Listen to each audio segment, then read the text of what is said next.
Viewers আসসালামু আলাইকুম। রেহেনা করিম blogs থেকে আমি রেহেনা আবারও চলে আসলাম। নতুন দিন, নতুন একটা সকাল। শুভ সকাল সবাইকে। নাস্তা করতে বসে গেলাম। সবাই কেমন আছেন? আশা করছি যে যেখানে আছেন ভালো আছেন, সুস্থ আছেন। আমরাও আলহামদুলিল্লাহ ভালো আছি, সুস্থ আছি।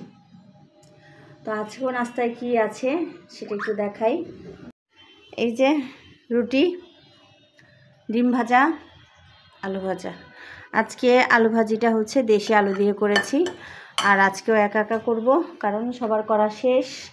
আপনাদের ভাইয়া করে চলে গেছে, আর বড় ছেলে করে ছোটোটাকে স্কুলে নিয়ে যাচ্ছে। সো আমি একা একা খাবো। যাই হোক, বসে গেলাম নাস্তা করতে। একা একা নাস্তা করতে আসলে ভালো লাগে না, তারপরেও কি আর করা, যে যার যার কাজে চলে গেছে, আমি একা থেকে যাই।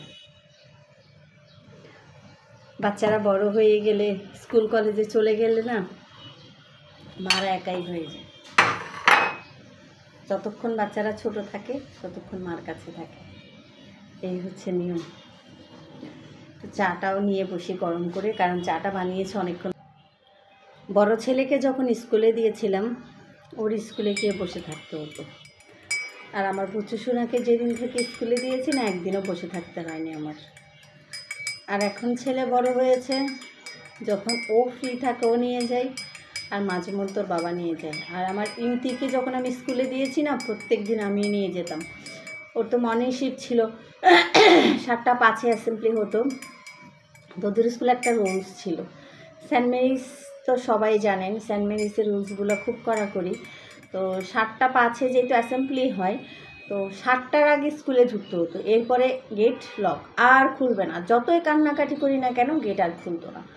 তো মানে বাসা থেকে, যেহেতু আমার বাসা থেকে স্কুল অনেক দূরে ছিল, অনেক আর্লি বের হতে হতো।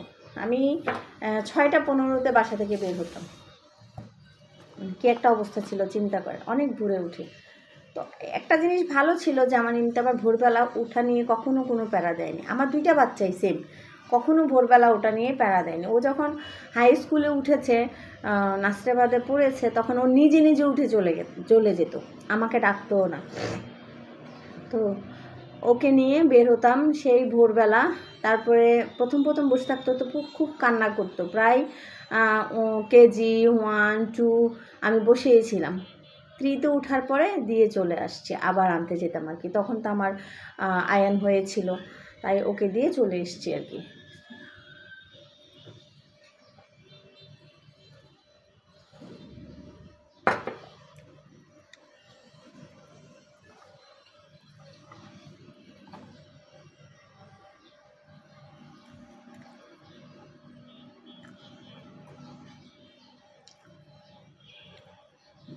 কারা কারা আমার সাথে নাস্তা করছেন? আমার গত পরশু দিনের, অর্থাৎ আজকে হচ্ছে বুধবার, সোমবারের নাস্তার ভিডিওতে সাদিয়া ব্লগের সাদিয়া আপু কমেন্ট করেছিল, আপু তুমি একা না, আমিও তোমার সাথে করছি। মানে আমি সেই ভিডিওতেও বলেছিলাম আমি একা একা নাস্তা করছিলাম।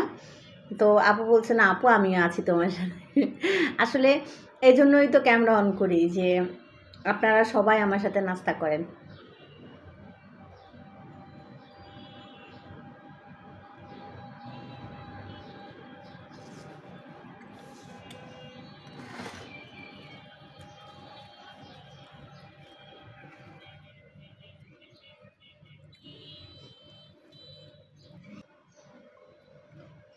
নাস্তা খেতে খেতে ভিডিও দেখা, এটাও একটা আমাদের ডিউটি।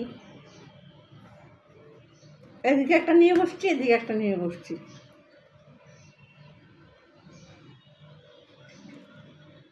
দুদিকে দুইটা।